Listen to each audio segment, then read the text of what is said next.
শীতের কুয়াশাচ্ছন্ন একটা সকাল।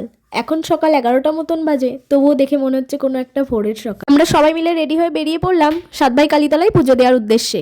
এখানে এসে দেখি পুজো দেওয়ার লাইনটা মেলার শেষ মাথা পর্যন্ত। আজকে মঙ্গলবার ছিল, সেই জন্য হয়তো একটু বেশিই ভিড়। যেহেতু আমাদের সাথে তিশান ছিল, সেই জন্য আমরা বেশিক্ষণ অপেক্ষা না করে ওই পাশে যাচ্ছি নৌকায় করে ওই মন্দিরে পুজো দেওয়ার জন্য।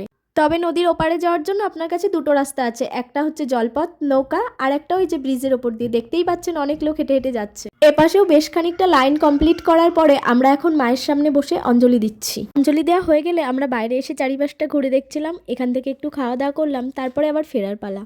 তবে এখানে আমাদের যে মাঝি ছিল নৌকার, সে আমাদের সঙ্গে এক প্রকার স্ক্যাম করেছে বললেই চলে। যখন আমরা আসি তখন বলেছিল আপনারা যান, আসার সময় আপনাদের ফ্রি এই পাশে পৌঁছে দেওয়া হবে কোনো রকম টিকিট ছাড়াই। কিন্তু ওনারা সেটা করেননি, আরও উল্টে আমাদের সঙ্গে বাজে ব্যবহার করেন। নৌকা থেকে নেমেই তৃষান এগুলো দেখতে পায় চোখের সামনে, আর এখান থেকে ওকে ফিরিয়ে নিয়ে যাবে কে? ওর বাবা মারও সাধ্য হয়নি সেটা।